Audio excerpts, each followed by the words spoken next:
ครับฟังดูครับ ฟังอยู่แล เพลงออกมาเอาไปเนี่ย ฮะ เป็นเพลงแฮไม่เหรอวะ โอ้มลังเป็นเฟงมลังตะกุนฝนตกกะมลังรุดเฮียกะ ผมต้องดูครับ ฮะ แต่ที่ท่านอาจารย์มันออกอากาศเอาเดี๋ยวนี้ครับ จะนอนตะกี้ออกอยู่นะ ออกอยู่แต่ว่าเดี๋ยวมึงมีเพลงแฮเอาไหมอ่ะ สาธุเด็ดตุจะจัดการโทรไปบอกเพิ่นก่อนเด้อ ครับ ครับ ที่จีออกนะครับเอา ครั ที่ บ จีมันมี แต่มันเป็นเพลงออกไหมอ่ะครับ โอ้ครับผมครับ แต่ที่ได้ยินเนี่ยด้วยตาโทกแม่อ้อยแม่อ้อยมันน่ะก็มันก็โทรอยู่นะครับ ผมฟังอยู่ครับ ครับตะกี้ได้ฟังอยู่เริ่มเดี๋ยวกลายเป็นเพลงเป็นนาซื่อแล้ว ครับ อื ทีนี่ ม ดูลงผมจะลงเปิดพอกันเนาะ ครับสาธุ จะได้แล้วจะได้กันเนี่ยเนอะตู้จะได้ตักเข้าไปตั้งรายการพร้อมหัวที่ไหนมันรุดเนาะยมปอเนาะ ครับ ครับ ครับ สาธุ ครับ เจริญพรยมปอสมควรเนอะ ครับ ครับสาธุอ้าวอันนี้ก็พอสมควรเมืองปะเปาเจียงไฮ้โทรเข้ามา เจริญพรโยมแม่เนอะ ดีแล้วเหรออาจารย์ ได้ยินแล้วแหละ เจ้า สาธุ แก้วข้าอาจารย์แก้วอยู่นะ สาธุครับ เจ้า แต่เขาตั้งบันเปิดรุดครับ ครับผมสาธุบัดเดี๋ยวนี้ตั้งเมืองลำปางนะครับเขตแคว้นเดียนลำปางคนนี้ได้ยินอยู่นะครับและตั้งเวียงปะเปาเปิดหาจะรุดหุบ่รุดยังได้หูนะครับในคืนนะครับขอสุมอกขอสุมาขออะไผตัวก็ขอไว้สาเนอนะครับอาจารย์สัมมานินสลาหลวงนะครับเปิดในไว้สาตักตายเข้ามาก็ต้องเจริญพรไว้สานะครับของเปิดตอบแทนนะศาสนาทั้งหลายพระมหากัสสปะเอละเจ้าก็บอกคือนางฟ้านางกัญญาผู้เวทเฝ้ามาคอยจะใส่บาตรปิกสู่สวรรค์จันฟ้ามูนางราชวันบันเตอร์เพิ่งว่ากันจมปั๊มจมปืนตายเรียกกูสาปะกันเนี่ยกับกบกันกินนะจะไปใส่บาตรนะแม่กัสสปะเปิดมาหับแช่กับกูแย่ๆอย่างไรกันนั่นเด็กกูกับแบ่งแกเป็นกูเหมือนกันนะเพี้ยนเดียวของข้ากับบังคับใช่แล้วของเราก็ไม่รับเหมือนกันบาดโทบังคับสักคนไงเนี่ยแม่เล็กแก่บังคับสักคนเจ้าเอาอย่างไรแบบนั้นก็กลัวถึงกลัวจีน3 คืนนี่แหละก็กลัวฟิกกับเบียร์แล้วขึ้นปัตเตอร์มากินนะเชี่ยเชี่ยวแก่งังเลี้ยผมมันเป็นตังวะเนี่ยมันก็มาห้ามเนี่ยศรัทธาทั้งหลายยังหยั่งมหากัสสปะเปิดมาห้ามเพราะว่าการที่คนใดได้ทำบุญก่อนในตัวนี้ศรัทธาบรรดาพ่อแม่พี่น้องบุญนี่ก็จะนำปลาคือได้สมดังกำมักกำผาตนะเจริญพรโยมแม่บัวไข่อุ้ยมีเลี้ยฮัลโหลเดี๋ยวกันเด้อเสียงได้ยินเด้อฮัลโหลได้ยินกะ ได้ยินแล้ว ได้ยินแล้วทั้งวีกันได้ยินแล้วเจริญพรวันนั้นฝากซ้อนกับอาจารย์ต้อมมาแล้ววันนั้นแหละ ไปไหนมาไหนป้ากันเลย นั่นนะฮะอันนี้กระดูกแม่บัวไขวงหารบรรทุกหัวจ้างตำบลบาทคอมหอมมณีจะตานาบุญนี่ล่อหันต้อมอสินีกาลุงมาเฮอกับแม่กาบเกี้ยวสีอินเกี้ยวรวมตำบลมณีแหม แก้ว กับแม่สีนวลวงชมพูเนาะครับ เอาวันนี้ไปแอลใส่ประตูหามา โอ้วันนี้ไปขายประตูฝามาเป็นประเพณีอย่างวันนี้ เปิดพ่อนะ แม่นละก้าฟ้อนประเพณีวันนี้เนาะ เจ้า สาธุวันนี้ ตีเย็นดีเจ้า ไปด้วยไฝวันนี้โยมแม่ อ๋อวันนี้บนเหมารถสิล้อไป บ่มองรถสีล้อไปแหละ มีรถใหญ่ลำเดียวมีรถตู้ละ รถตูมมีเลยนำเดียวเนาะ มีแล้วไปแอลแล้วเจ้าสาธุ เน้อโยมแม่เน้อ เจ้า ครับสาธุอันนี้กะโยมแม่บัวไข่บ้านหกหัวจ้างนี่ก็เป็นผู้ที่กำลังอกกำลังใจกันมาตลอดระยะเวลาหลายฟ้าราปีตั้งแต่มาออกรายการวิทยุนี้เปิดกระโทมาคือกำลังอกกำลังใจตลอดนะศรัทธาบางหลายเนี่ยประดุษจะดังยังเทวบุตรเทวดาประดุษจะดังเทวดาเดี๋ยวคอยเฝ้าเนาะ เนี่ยว่าวิสูสงฆ์องค์เจ้าในศาสนายุคตะกอนก็เหมือนกันขนาดพระมหากัสสปะก็บอกคือคนทุกข์คนมาใส่เอาตัวเทวบุตรเทวดามีบุญนักแล้วต้องใส่บอกนางฟ้ากับไปนางฟ้ากับปีกไปเสียไปสอพญาอินทร์นั่นล่ะไปสอเต้าสักกะเทวราชนั่นเลยพญาพระเจ้าสักกะเทวราชเจ้าวันนี้เจ้ามีเรื่องจะมาบอกเจ้าท่านมีเรื่องอะไรจะมาบอกเราหรือวันนี้น่ะเจ้าจะไปทำบุญตักบาตรมาเจ้ากับท่านมหากัสสปะเจ้าเป็นมหาบาตรเจ้าขายหน้าขายตาเลยนะเจ้าเป็นอย่างนั้นหรือแม่นเลยเจ้าไม่สามารถจะอยู่ได้เจ้าไม่เป็นเหตุการณ์แบบนี้เจ้าโอ้ยพระมหากัสสปะนี่ละเจ้าอย่างเงี้ยอย่างอี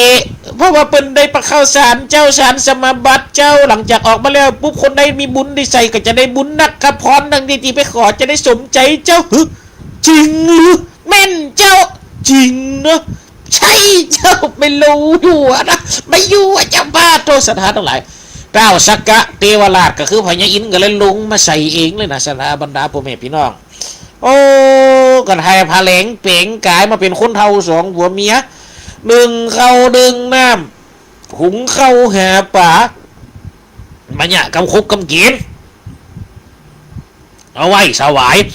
พระมหากัสสปะเถระเจ้าคณะนั่นมหากัสสปะเถระเจ้ายังว่านะศรัทธาทั้งหลายพระสงฆ์ที่มีฤทธิ์ก็มีอรหันต์ที่เปิ่นมีฤทธิ์ก็มีเปิ่นกำเจหู้รถไฟเปิ่นกับพิจารณาโดยญาณวิถีจิตแห่งเปิ่นโอ้ก็ลงมาหับบาทโอ้สองเท่านี่ป้ากันมาใส่บาทนิมนต์เจ้านิมนต์เจ้าหลวงพ่อนิมนต์ก็นะครับหลวงพ่อครับพระมหากัสสปะกะฟอกำกินบัดต้มเจลายกำกินนี่หอมกินไปทั่วสามโลกโลกาสุดจะเอาอย่างมาพันนาในความประณีตวิจิตรและงดงามของอาหารนี่ใดเมตแต่กินที่ส่งขึ้นไปโอ้กับประจักษ์คือใดหันถึงโสตประสาทสัมผัสเพราะฉะนั้นแสดงว่ากำกินนี่บัจเจมาจากโลกมนุษย์ใบนี่กำกินนี่มาจากโลกแห่งเมืองทิพย์เทวุตเทวดาเป็นคนเนี่ยก็ถากถาม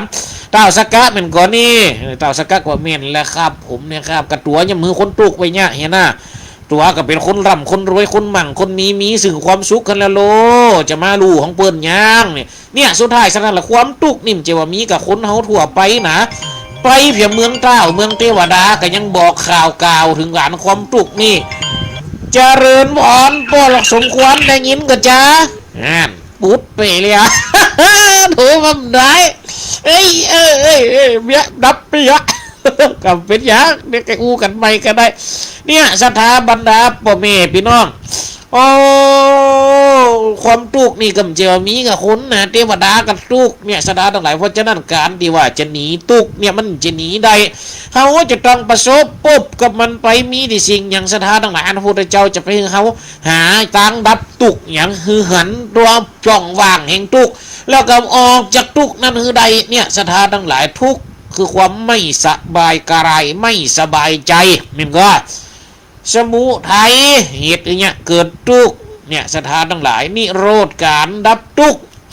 มรรคทางแห่งการดับทุกข์นี่สถานทั้งหลายพระพุทธเจ้าก็เลยสอนไว้ถ้าเจริญพรเนอะถ้าเสียวโอ้ยเจริญพรโอ้ไว้สาธุปีสดมานี่คนละครับไว้สาครับทุปีครับผมนะครับก็เลี้ยงตุกทุปีเฮ้ยเลี้ยงเทวดามาใส่บาตรเลี้ยงเต้าสักกะนะครับมาใส่บาตรพระพุทธเจ้ามาใส่บาตรพระมหากัสสปะมาสักปะก็เลยถามมาตันตุกยัง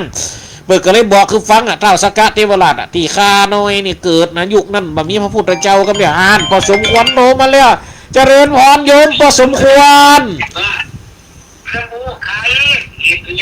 เจริญพรพอสมควรได้ยินก่อนนี่ออกแล้วแหละเสียงแหละออกแล้วครับสาธุเด้อโอ้อาจารย์ใครให้จัดสัก2 ชั่วโมงดีครับ2 ชั่วโมงก่อนมาได้จะไม่เบียดเวลาเพิ่นโอ้หัวใจเขาใครให้จัด2 ชั่วโมงนะไปทีกุ้มกับไข่หัวแค่วันนี้เนี่ยไม่ใช่นะไม่น้อยท่าโทกับไข่หัวนั่นแหละมันโทรมาแล้วนะเสียงนั่นเสียงนี่อ่ะบ่ได้อู้กันแล้วโลไม่น้อยท่าโทเลยที่ว่าย่าง4 ขาก็6 ขาย่าง6 ขาละกำเดี๋ยวนี้ฮะพึกย่างละท่าโทแล้วฮะไม่อ้อย ไม่อ้อยก็ฟังแล้วโทรมาแล้วเหมือนกันไม่อ้อยก็โทรมาละตะกี้นะ แต่ว่าแม่เอ้ยวังงุ้นตีแม่เอ้ยวังงุ้นนี่เป็นคนเวียงปะเป้าเนี่ยวังเหนียนะครับ อ๋อตะกี้เมนละแม่เอ้ยวังงุ้น แม่เอ้ยวังงุนผมโทรมาแล้วตะกี้ละ ฟังเก่า14ครับ ครับสาธุ ฟังคืนของ กำลังใจคือวันถ้าหมอนก็จัดสัก2 ชั่วโมงดีกัน เป็นยัง วันนี้คือจะนี่ก็รู้เลิกคนมานี่จัด1 ชั่วโมงเอาได้หรอ โอ้เป็นยังเอาเป็นชนีการลุงกับมาแล้วแฟนบุญล้อแล้วนั่นFC บุญล้อสาธุ เปิดบอกเบอร์นักน้อยกัน ได้กา บอกเบอร์โทรจ้าหน่อย สาธุ ที่นี่ผมบอกขึ้นหลายปีแล้วนะที่นี่นะ ได้ บอกจ้าหน่อย บอกจ้าน้อยเนาะ บอกแรกจะได้รอบ2ก็ได้แค่นี้ก่อนเนอะ สาธุ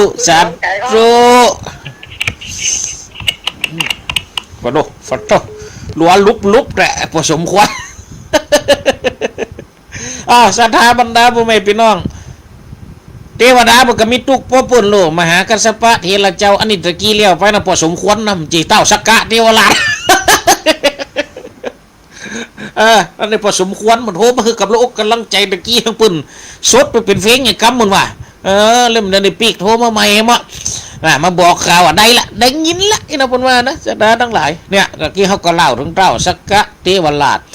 ทะเลงเปลงไก่เป็นคนเท่าตายายมาใส่บาตรพระมหากัสสปะเถระเจ้าพระมหากัสสปะเถระเจ้าเปิดกระหู้โดยญาณวิถีจิตทั้งปุ่นถึงปุ่นพอมีฤทธิ์ถึงคันที่เป็นพระโมคคัลลานะกระตามศรัทธาทั้งหลายเปิดก็เลยหู้ก็โลศรัทธาทั้งหลายก็เลยถามกับกินมันปราณีตมันเหมือนทั้งปุ่นโอ้อันนี้อย่างแน่มาใส่บาตรอันนี้ห่อหนึ่งรุงครับอันนี้เหรออันนี้อย่างอันนี้ห่อหนึ่งหมูและอันนั้นโลคนหนึ่งไก่เจ้ามึงยังไม่กระลัด2 อันกันไม่มีคนไหนเจ้า เดี๋ยวศรัทธาทั้งหลายโอ้มันปานีตก็ของทั่วไปเลยสวัสดีครับอุทิศวุฒิตะวันแดงนะครับเจริญพรเนอเปิดตักเข้ามาไวยสาครับหลวงพี่แต่เขาเจริญพรเหมือนกันครับเปิดตักเข้ามาทาง Facebook ไล่นะครับคนเฒ่าคนแก่เขาฟังทางวิทยุเนาะอันนี้สถาบันดาพ่อแม่พี่น้องดูมาเดี๋ยวนี้เวลาใกล้จะหมดเห็นล่ะจบแน่นั่นมาเป็นยักษ์เดี๋ยวติดนะเขาจะมาต่อกันใหม่เรื่องของพระมหากัสสปะนี่ละเจ้าเนี่ยเอาครับจบเนาะสถาบันดาพ่อแม่พี่น้องเพราะฉะนั้นตอนนี้ก็เหลือเวลาแหมนาทีเดียวเห็นแต่ดูเดี๋ยวก็จะไปเบียดของท่านอาจารย์สนีกาหลงนะปุจจะมาเล่าข้าวห้ำปะตู้มาเดี๋ยวปุจถึงเลี้ยงหยังแล้วเขาลองฟังมาเตอะสถานต่างๆติดตามมาของปุ่นเซมเน็ตก็เขากำมาปุ่นเซมวิจิตเพราะเป็นอย่างสถานทั้งหลายเอาเป็นเอากำมาแต่งร้อยเกี่ยวร้อยกองคือมันสอดคล้องคือในกล้องซึ่งกันและกัน3 ตัวเหลียว7 ตัวเตียวคือฟังแล้วมันม่วนหูลื่นหูเข้าไปแหมหน่อยอย่างกับอัตมาภาพเป็นการเล่าเนาะสถานทั้งหลายเล่าคือมันในหูในหันในฟังกันเนี่ยสถานทั้งหลายเพราะฉะนั้นตอนนี้เวลาของตุเจ้ากระต้วนเตียวมาถึงเวลาของทำปลายในการจัดรายการ FM 106.50 ออกรายการวิทยุกระจายเสียงนะครับคืน FM ออกอากาศนวัดบุญยวาดวิหารพระอารามหลวงต่วนเตียวมาถึงเวลานี้ก็ได้เวลาเกือบชั่วโมงแล้วก็ขอคุณฟังทั้งหลายที่ได้ฟังตุเจ้าวันนี้ก็มีดึงแต่ผ่องเล่นผ่องอูผสมประสานในกาละเวลากันไปตอนนี้เวลากระต่วนเตียวมาในการเวลามันหมดลงเห็นแล้วเพราะฉะนั้นนะครับการอูการจากระชงจะต้องหยุดติไว้เพียงตัวอีก่อนโอกาสหน้าฟ้าใหม่เขาปะกันแฮมเตือหนึ่งในวันติดหน้าเพราะฉะนั้นเวลานี้ก็ขออำลาเนื้อศรัทธาบรรดาพ่อแม่พี่น้องพาดุจดังนกสั่งลาฟ้าป่าสั่งลาหนองนกเขาลากรดอนสั่งลาห่าง